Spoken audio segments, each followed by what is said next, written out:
Welcome, everybody, to your first session. This is not a microphone that you'll hear from. This is just to get it recorded. So welcome. My name is Kevin Young. I'm moderating this session. The people who matter are your presenters, Aryn and Brennan Bean. And this session is about redefining course success and moving STEM students' focus away from grades and towards learning. This session is being recorded, and it will be captioned and uploaded to the ETE YouTube channel. If you desire to ask a question or participate in the question-answer session, you each have microphones. And again, it won't project, but it will record. So whenever you're speaking, push the button in front of you, and you'll get picked up. Okay. So welcome to everybody. Welcome to our presenters. And I think last thing is just some quick announcements. Please be sure to visit our vendor booths in the TSC Sunburst Lounge during the lunch break and upon the conclusion of the conference. The full conference schedule can be found using your phone to scan the QR code on your name badge, and check out the asynchronous quad-side sessions. The links to those sessions can be found on the ETE Conference website. And without further ado, here's Aryn. Thank you. All right, Brennan and I are going to be talking about some changes we've made to our classes to get students to a learning-focused mindset rather than a grade-grubbing mindset. And I'm going to start a quick introduction. I'm an assistant professor in the Communicative Disorders and Deaf Education Department. Research is my primary role, but I teach a few basic science courses to graduate students who are earning their clinical doctorate in audiology, and I also mentor those students. So I'm going to talk about ungrading. You've already seen this word today. There's a lot of different ways to do it, so I'm just going to be talking about why I chose to do it and how I chose to do it for my class, what the students thought about it, and then what I thought about it now that I've tried it. So why did I decide to remove grades from my class? So through my research and just personal observations, I've learned that grades do not promote learning. Grades increase anxiety. They move the focus towards intrinsic or extrinsic motivation rather than intrinsic motivation. And what I mean by that is that students are walking into your class saying, they're trying to play the game. They're like, what's the least amount of work I have to do to get the grade that I want? Or, you know, what does my teacher want from me rather than what do I want to get out of this course? And grades discourage risk-taking. I'd rather have students try something and fail and then learn from that than not try anything at all because they're afraid it's going to reflect on their grade. And grades don't correlate with learning. We like to think of grades as these objective and reliable measures to evaluate learning, but all the research is showing that it really doesn't. And in fact, there were two studies that I read from 1913 that really showed me how inconsistent grades are across teachers. So this group of scientists wanted to know about consistency in grading. They took a completed high school English exam and they sent it out to teachers all over the United States and asked them to grade it. 152 teachers graded this exam and sent it back, and this was the distribution of grades. All the way from failing to 100%. Right? And so the students have to navigate this. They don't know what you want from them, right? So they're just trying to figure out what you in particularly want. So these scientists were like, okay, that's English. English is subjective. What about math? Math, there is one right answer. Grading is objective. So they sent out a completed geometry high school exam to a bunch of math teachers, and 138 math teachers graded it, and this was the distribution of grades for that math exam. Okay? In fact, it was even more variable than the grades for the English exam because some teachers grade on showing work or neatness. Okay, so it's not necessarily maybe just the right answer. And students, again, they're trying to figure out what you want from them. And this is not learning, right? This is just figuring out what you want. So if grades don't promote learning and they don't evaluate learning, what does? Well, all the research points to feedback. And feedback that's not attached to a grade. Because as soon as there's a grade on there, that tends to be the only thing that students look at. And once there's a grade, why would they bother working on it more unless they're really highly intrinsically motivated? Okay, so it kind of, what they say, ends the conversation. Right? And self-assessment. So self-assessment promotes student ownership of their learning and gets them to think about what their own weaknesses are rather than us telling them, and what they can do to try and address those weaknesses. So I tried this ungrading in 2 courses this past semester, but I'm just going to talk about one because we don't have enough time. And this course is called Psychoacoustics and Instrumentation. It is a first-year audiology course for audiology doctoral students. I have taught this course before in a traditional grading style. It covers principles and theories of acoustics and psychoacoustics, and it's really math heavy. And I chose to ungrade this course because students are generally terrified of this class. They do not take it because they want to, they take it because they have to, and some students haven't taken a math class in over a decade. The format of my course is really traditional. It has weekly quizzes, there's exams, they have a lab assignment, they read lots of journal articles and do some presentations of journal articles. So how did I ungrade this course? I removed all the points from everything. So I was able to take, I've taught this course before in Canvas. I just copied that Canvas course and I removed all the points from every assignment, every exam, every quiz, everything had 0 points on it. And instead, I gave the students a lot of feedback and asked them to self-assess and reflect constantly. And I tried to remind them of how this works, what I expect from them, and why I think this is going to be important for their learning. And then at the end of the course, the students propose their own grade for the course, because I have to submit something to the school, but they defend it. Okay. So I'm going to show you what this looks like just for the weekly quizzes and exams. So here's what it looks like for weekly quizzes. I used Canvas quizzes. I just removed all the points from every question. I was still able to use auto grading in Canvas quizzes when there's, like a numerical answer and whatnot. And instead I provided a lot of written feedback, usually kind of guidance for where they can find the right answer, where they should look, or even just saying things like, wow, that was a hard question, great job. The final question of each quiz asked the students to reflect on how they think it went. So again, this is a question that they have to fill out before they submit the quiz, so they don't know what they got right and what they got wrong. Okay? It requires them to think about the concepts that I'm testing them on and how confident they are in their answers.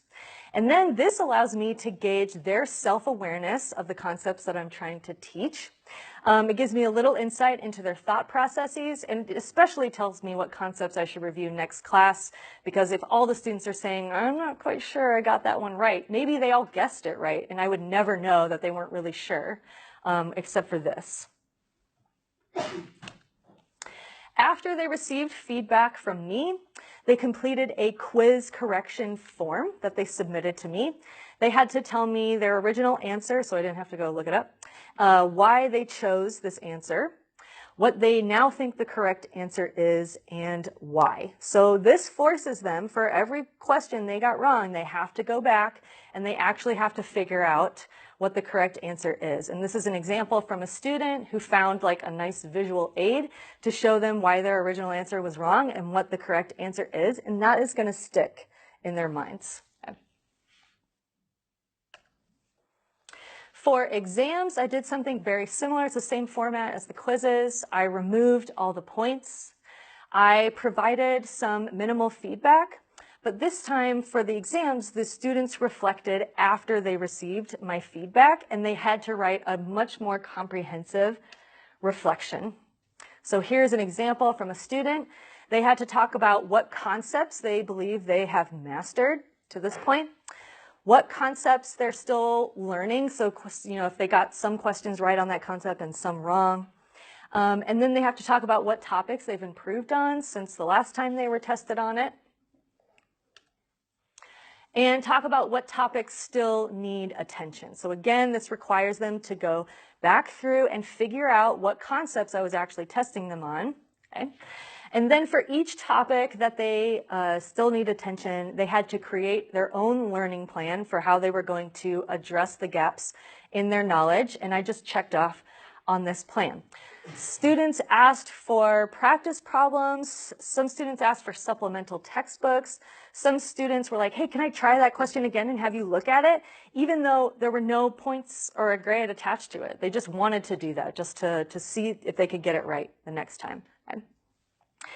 This allowed me to also see how self-sufficient they were as a learner. So some students made plans that made sense. Other students made plans that didn't make sense. Some students didn't understand what concepts they had mastered and what they hadn't. So that was really helpful for me. At the end of the semester, they fill out an even bigger reflection where they have to find some numbers. So like, how many assignments did you turn in late? How often did you participate in discussions? They had to rate themselves on the mastery of the concepts that were covered in this course, and they had to point to evidence in some class product of their level of mastery. Like, look, I did this really well in the lab. Like, I mastered this concept. Or some students were like, I'm still struggling with this, but I got a little bit better over the semester. And then there were other questions like, what are some major takeaways, just their own personal, what are some things you're proud of? They were really excited to show me things they were proud of. And then at the very end, they suggested a grade for the course and explained how they arrived at that grade. They submitted this to me, and then I had a couple days to look at it. I told them that if they were honest and thoughtful, that I would be able to take them at their word for these numbers and things like that. If I had, you have a general feeling like of the students in your class. I told them if I thought there was any dishonesty or fluffing or they weren't giving me a thoughtful response, that I would go digging around through all of their course materials and I would be in a very bad mood about it.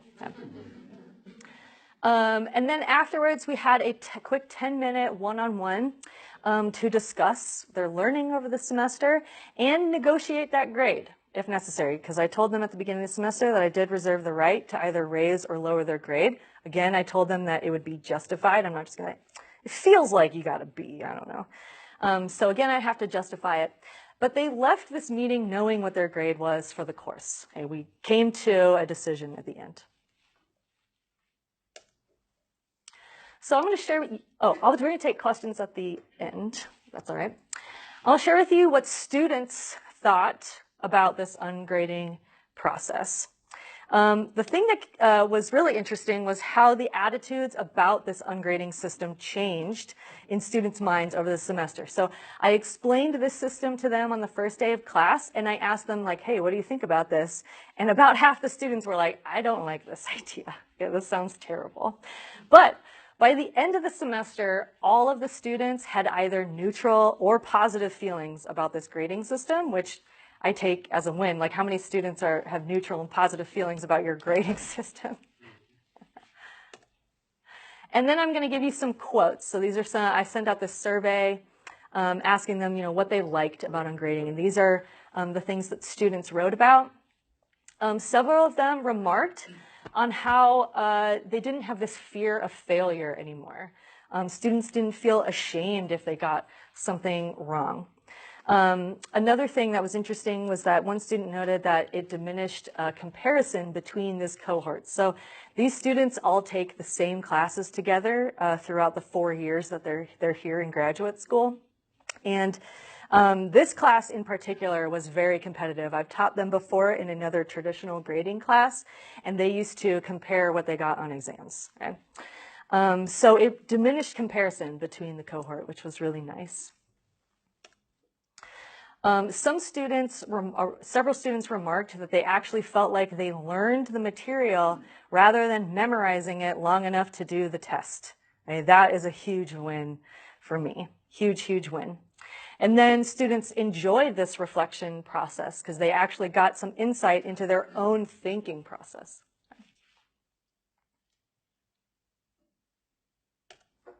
I did ask students what they did not like about the ungrading.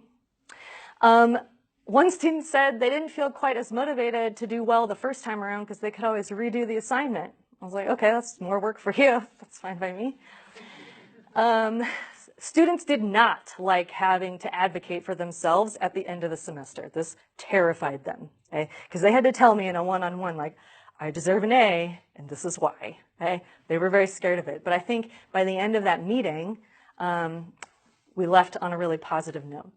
And then a lot of students said that they did not like the uncertainty throughout the semester of like not knowing what their grade would be until literally the very, very end. So what did I think about this ungrading experiment? I had several fears going into this. The first was that, why would the students do the work if nothing is worth any points? I'm just asking them to do things, but there's no stakes involved, right? But it turned out that all the students did everything that I asked them to do and way more than past semesters because they had all the same assignments as past semesters, but they also then had all these self-assessments and reflections and learning plans and things that they had to do. There is a caveat to this. My students are generally very highly motivated students. I could see this being an issue in like a gen ed undergraduate course where students don't care as much maybe about that class. I was afraid students would overestimate their grade and I'd be lowering all these grades at the end and it would be horrible. And I did end up having to lower 2. But I had to raise 4. So 4 students underestimated their grade at the end. And then I accepted the other 6. So there was some issues with misalignment there. But in the end, I think it worked out generally really well. I was terrified that this would be way more work for me. But in the end, students critiqued themselves and then followed their own learning plans because they would point, in exam 2, and they'd be like, I got this concept correct that I missed last time because I read this book or I worked on these practice problems.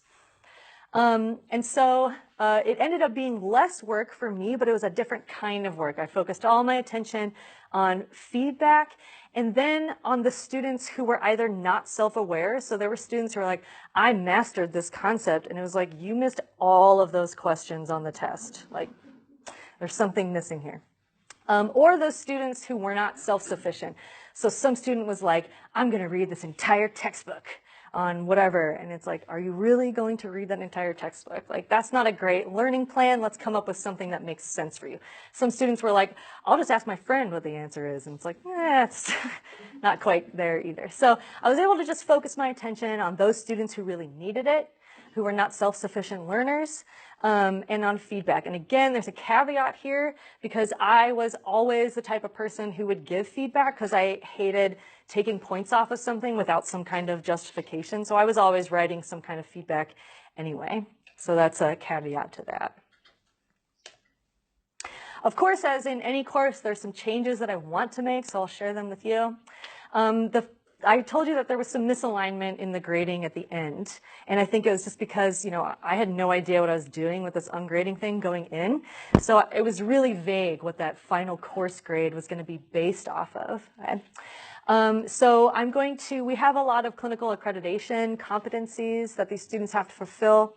So I'm going to be using those as kind of landmarks so that students and I are on the same page as to like what competencies they are doing really well in and what still need attention, and we can be more in alignment with that. The other thing was that students didn't like how they were doing or didn't know how they were doing until the very end. So I'm going to be adding a really quick mid-semester one-on-one, not as big as that final, where again they propose a grade for how they're doing so far. We talk about it so that we can get in better alignment there and they don't feel as lost for the rest of the semester. My final thoughts are that I don't think students need high stakes to perform, and in fact, removing some of the stakes pushed a lot of the students to try harder, especially the ones at the bottom of the class because they weren't afraid anymore. Okay? The students at the top of the class were the ones who were least enthused about this grading process, but they still ended up at the top because they were motivated to perform really well. So it didn't matter. Even if they didn't really like it, they still did really well. Okay? And I think that some form and amount of ungrading can work on any course. I just jumped in, like all in, removing all points from everything, but you do not have to do it that way. And in fact, Brennan's going to get up here and talk about how he does it, which is different than how I do it. So I think some kind of method can work at any level here. And while we change microphones, I'm just going to leave you with this quote from a student on my idea survey. And it's the first time I've ever had a student say they love quizzes. And like, how often have you seen that? Okay. So again, refocusing students towards learning. They're excited about learning rather than just getting the grade on something. Thank you.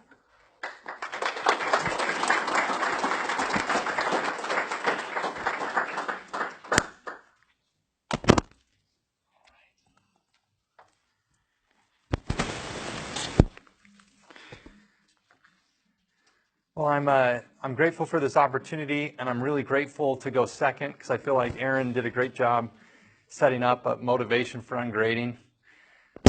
So what I'm going to present, it could probably be called a gateway to ungrading. So this is like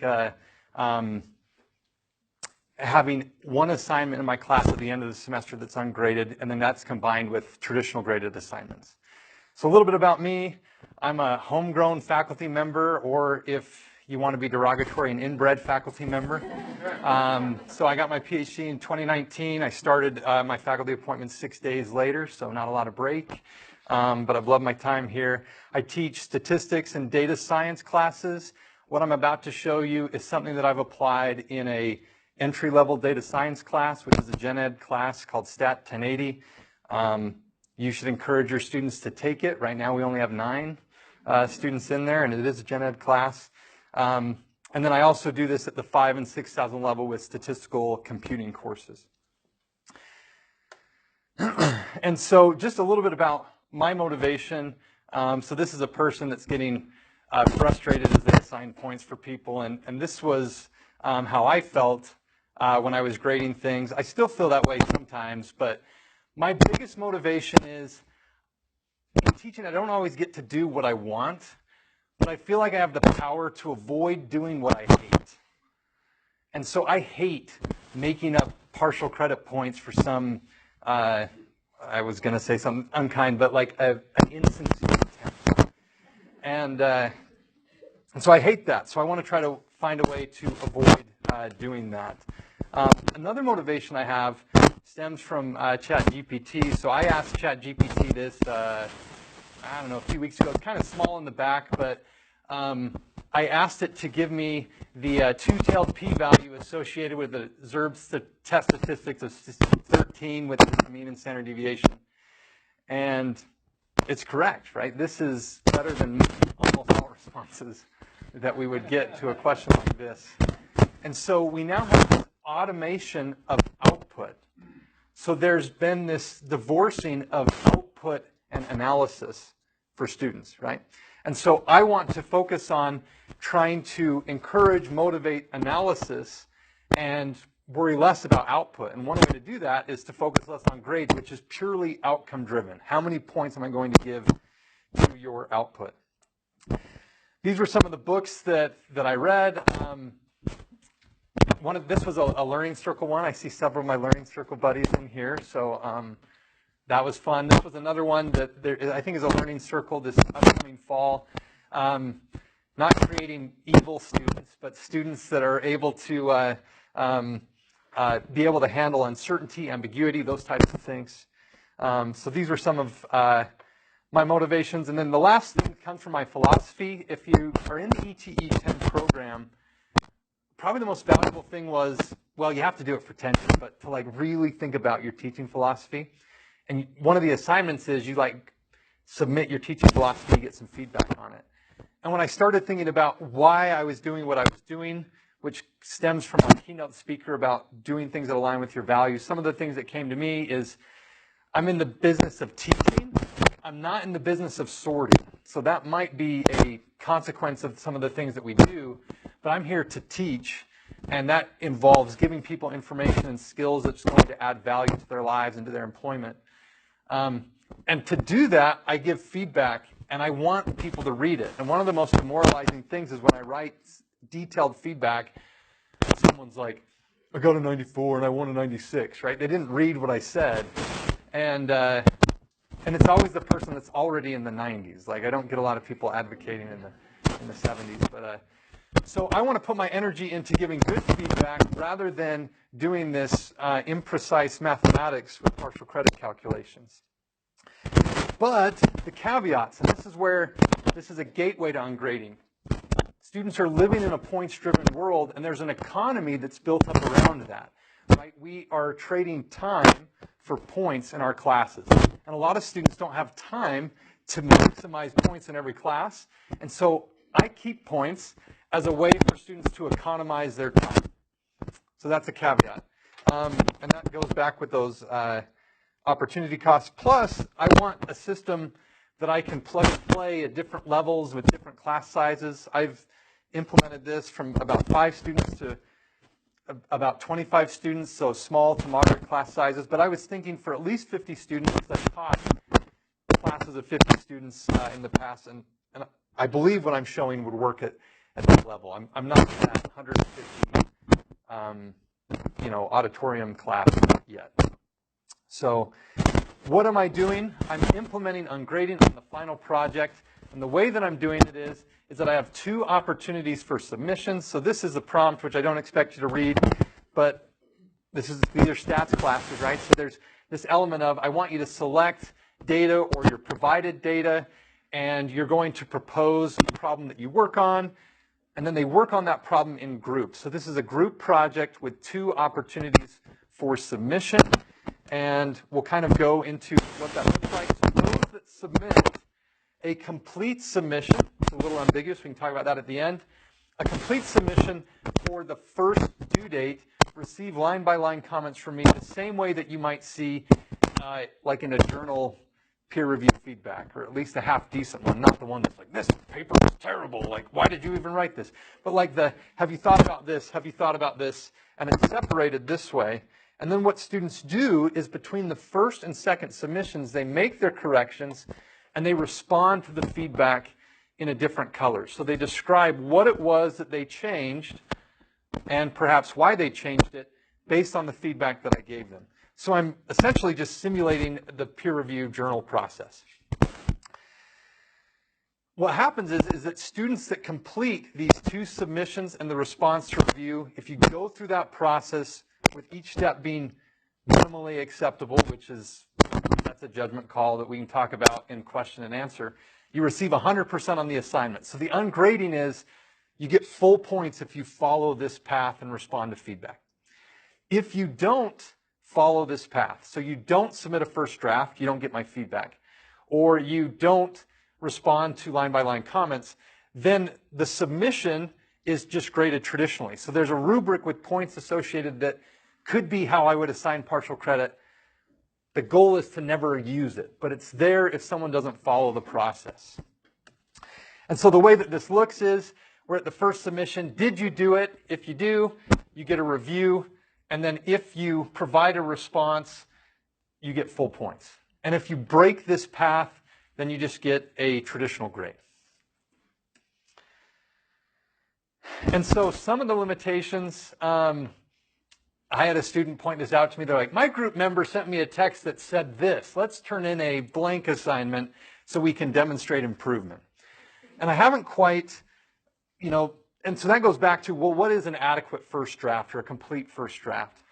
Some solutions is having it be more than just one draft. So this idea that like you grade till complete that was described in what we by the keynote speaker, or having some type of like heavier penalty for a bad first draft.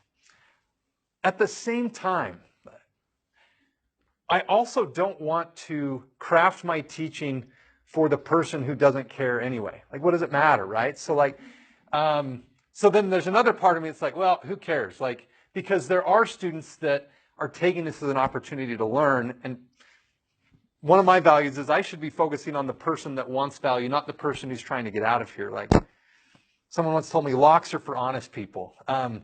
If someone really wants to steal your bike, they're going to take your bike. But and the same thing here, I can't make my class like totally armor-proof to the student that doesn't care. Another one is with this response to review. This is a final project, so it happens at the end of the semester. This last semester, I had students complete most of the response to review, but they kind of just punted a few of the things that I was really interested in. And there wasn't an opportunity for me to be like, hey, like, you got to do this, because we'd run out of time. So this idea of maybe leaving some time for me to insist upon something like a second review is something that I might try. So the opportunities for this approach, just in general, I'm trying to focus more on giving meaningful feedback on fewer larger assignments rather than giving trivial feedback. Trivial is in like, well, you got an 8. Like, okay, you got an 8. Like, I could have a lot of those assignments, because one of the, I think the arguments against ungrading is, well, this takes longer. Well, then have fewer assignments. And I think that someone would get more value out of fewer assignments where they actually had to do stuff and think through stuff than to just have a lot of work. Now, someone that's teaching 200 people might say, well, that doesn't scale. And I hope that's a conversation we can kind of have in the discussion, because I'm ending, here pretty quickly.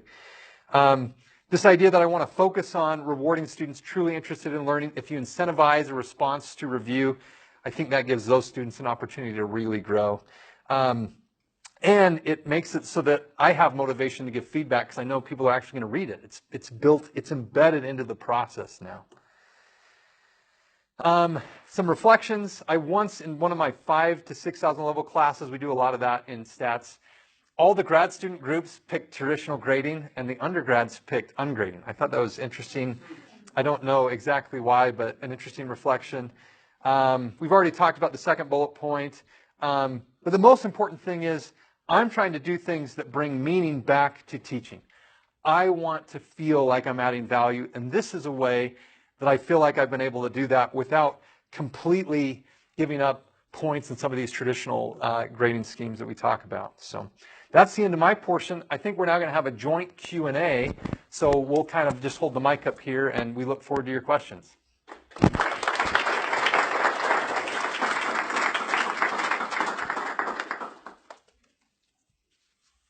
Questions, yeah.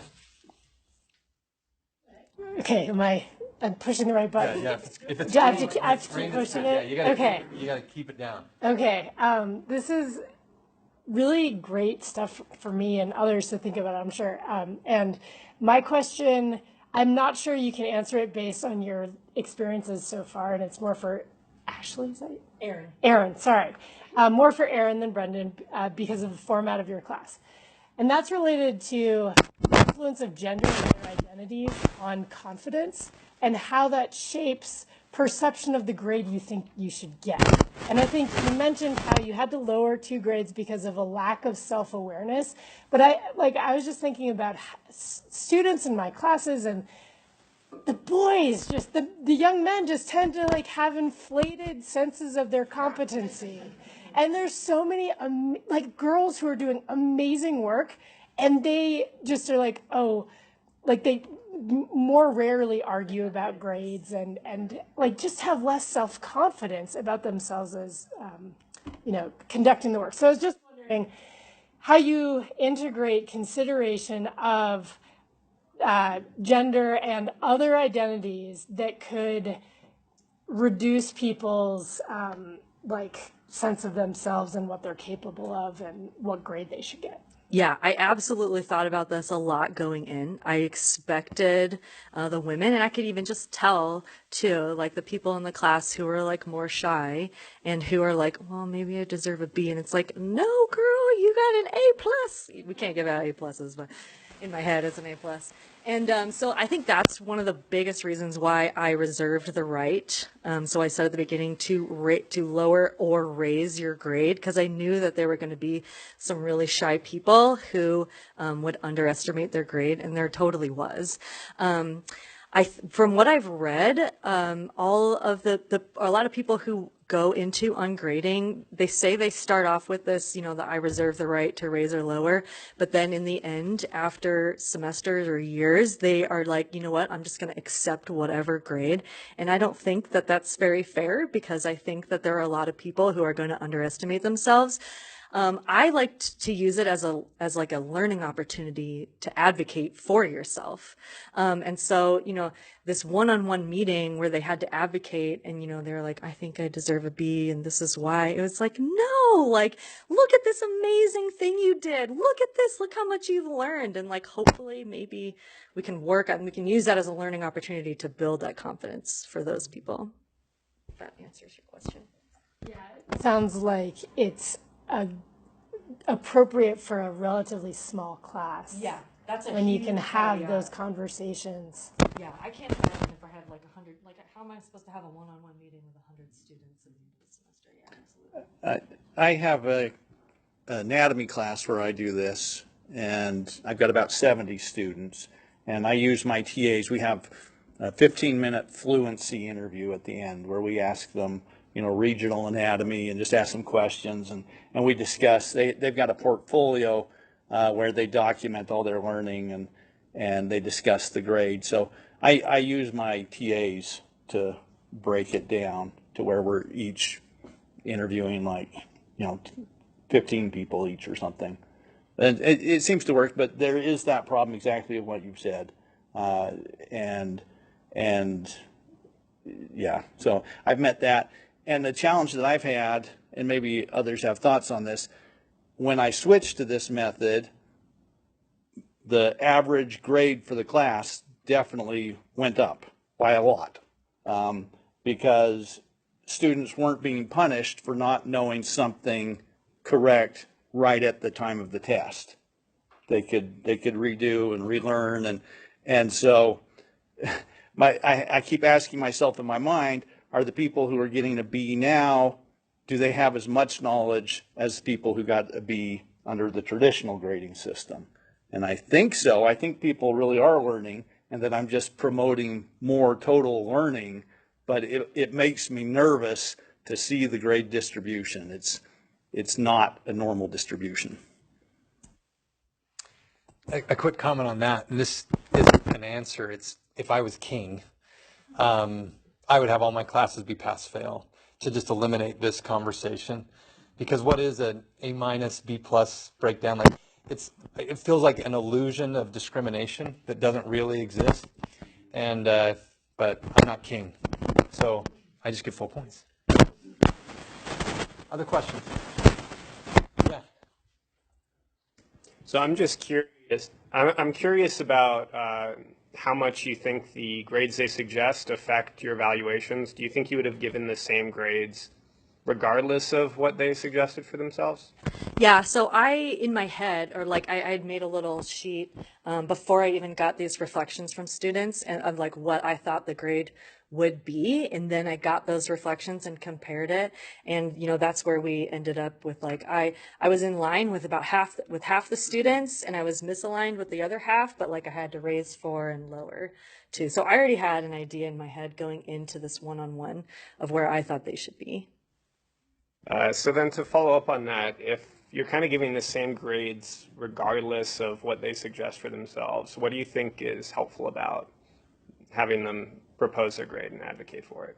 That's a really good question. And there were a couple where I ended up compromising. I actually raised what I thought was what I originally would have given them, because they came in and they were like, look, at the beginning of the semester, I didn't do these assignments. Like, I had a lot going on, but like I really rallied and pulled through at the end. And I weighted that in my head more importantly. And I was like, you know what? That is a really good justification. I actually like that. So we ended up with a compromise on that grade. So it wasn't just like, well, I thought it was going to be a B, so we ended up here. It really was like a negotiation process in that one-on-one meeting. And I think that it was great, like the self-assessment, like getting these students to be aware of what they are instead of just having someone again, like telling them like you're bad at that. Oh, but you're pretty good at that. Then saying like, you know what, this is an area that I need to work on, so I got to figure out how I'm going to get there. I think that was a really good lesson for the students. Yeah. For Brennan, and you mentioned the final project. Is the grade purely based on the final project? And I'm wondering if it's purely based on that, the student may just focus on the final weeks into how do you keep the simplicity in the or motivate during the whole semester? Yeah, and so just to further back, is the whole grade based on the final project? And if so, how do you motivate the other assignments? So in all of my classes, and I got this from, I think it was Mitch Culver. Anyways, my classes all have 1,000 points. Every 10 points is 1% of their grade. There's no weighting of exams and quizzes. So the final project is worth about 15% of their grade, which means that there's a tremendous amount of grade on the other assignments as well. So it's not too heavily weighted, so they have an incentive to do all those other assignments. So 15%. Also assignments, are they also evaluated with ungrading? Yeah, so good question. My other assignments in the class are traditionally graded, so they're not ungraded. So it's just the final project that's ungraded.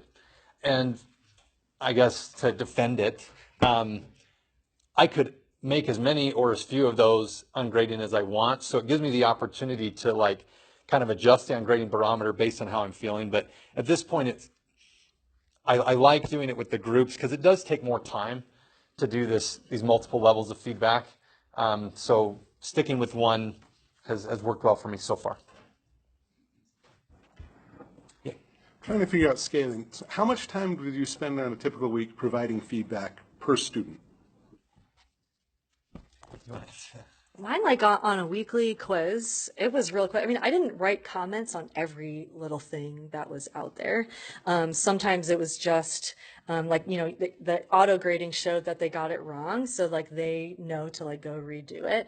Sometimes if I felt like it looked like they were really lost based on their answer, I would provide like a guidance, like go look at chapter 3 or like go check out the slides from this. But it really was just like a quick, I probably spent this less time than trying to figure out like how many points do I take off for this answer than writing like go look at chapter 3, you know, and then they submit this correction form.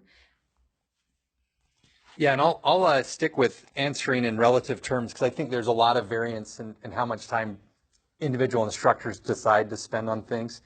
I would say that for that first review on my final project, I'm maybe spending 10% more time than I would normally, because before I'd have to assign points. So I spend more time giving feedback, less time assigning points. Then I have that second review, and that is total new time. And I would say that review takes about 15 to 25% of the time that it took to do the first one. So I think I'm net increase about 25% of the time on that assignment. So it is more time, but my argument is, well then give a few less assignments to account for that so that it can ultimately be a net zero situation. At least that's what I'm going for in my class because I don't have time to make it more effort. We have time for about one more question. Yeah, so I'm just wondering, we've kind of touched on this works really well for small classes, and obviously you haven't tried with a big class, but do you have any thoughts if you were to be given a class of like 100 students, what are some things you might want to like test or try with this system with a bigger group? So when I think about like 100 students, I'm like trying to calibrate, but like if I'm doing group assignments in groups of 3 to 4, that still leaves me with only 25 groups. I think I could do what I've described as I've described it. Like, I don't know that I'd change anything. I just have to spend more time. But, like, I'm really not spending that much time in a small class. It's only like maybe 2 hours, maybe, to grade all of them. So if I had to make that 4 or 6, well, for a big class, hopefully my department's giving me support to help with that. I think you could also outsource to TAs, giving feedback if you trust them. And that's where you might say, I'm only going to do one assignment this way. and I'm going to give feedback to every student one time. So every student sees my feedback once, and the rest of the assignments you don't do that because it probably doesn't scale to have every assignment have that level of feedback. That's my take. I don't know if you have any. Yeah, I agree. I think a lot of things I think maybe that using Canvas quizzes and exams could be useful, but there were things like the lab assignment, which I did like go through and read a lab. It's like that would be really difficult to read like 100 lab assignments and provide like meaningful feedback. So again, yeah, maybe just taking this partial route where like maybe just these quizzes are, or having fewer assignments. Luckily, I did see in the schedule, there is a session talking about like large and introductory courses and like how they are ungrading in those types of courses.